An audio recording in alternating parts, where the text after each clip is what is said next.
So question 1 has to do with ketosis and carbohydrate timing. Ryan says, "Hi, Rob. I don't know if this will reach you, but while listening to your podcast and reading your first book, 100 questions pop into my head, and this is one of them. I thought about asking my doctor, but I knew a blank stare and a sweaty forehead would be his answer. So here goes. Does frequency of carb intake play a role in disrupting ketosis? For example, if I'm going to eat 150 grams in total of carbohydrates today, will eating all 150 grams at the same meal knock me out of ketosis for an equal amount of time as eating 15 grams every hour for 10 hours? My theory is eating 15 grams of carbs an hour for 10 hours will be just enough to keep a person out of ketosis for a longer period of time than eating all 150 grams in one meal while carb fasting for the rest of the day. I could be wrong, but that's why I'm asking the master. Thank you in advance for any time you can dedicate to this question. Have a great day."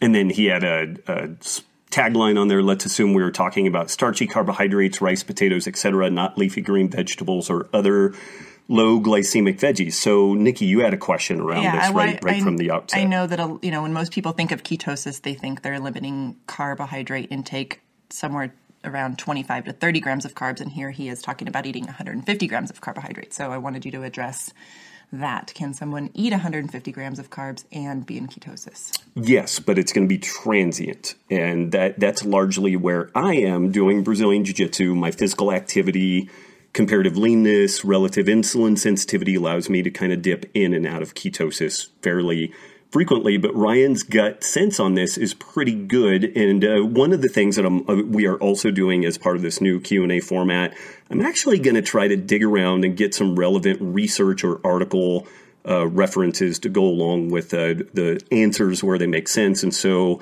I pulled up a paper, Meal Frequency and Timing in Health and Disease. This is from the Proceedings of the National Academy of Sciences. We have a link on that.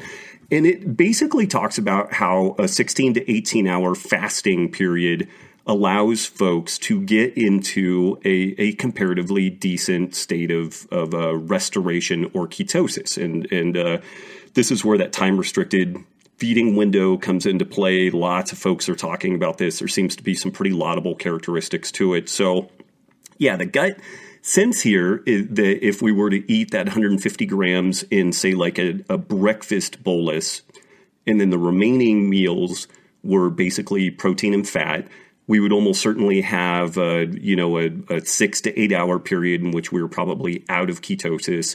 Near the end of that period, we would likely see the individual start sliding into some degree of nutritional ketosis.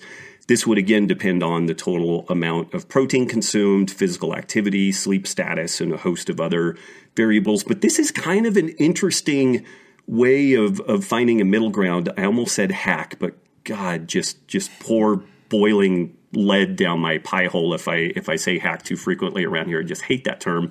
But it is kind of an interesting middle ground, perhaps, between the normal fed state that we see, or maybe the overfed state that we see classically in kind of westernized populations, and more of an ancestral eating pattern. So these kind of punctuated meal timings, decent period of time between meals.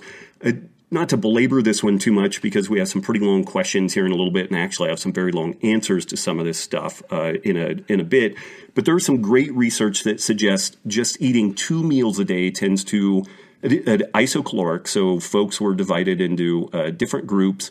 One group was eating 2 meals a day. One group was eating 6 meals a day. They ate the same number of calories, same macronutrient ratios and whatnot. And the 2 meal a day people had better insulin sensitivity, lower inflammation, less endotoxemia, basically translocation of nasty stuff from the gut into the circulation, which is going to be something that we talk about in the next question.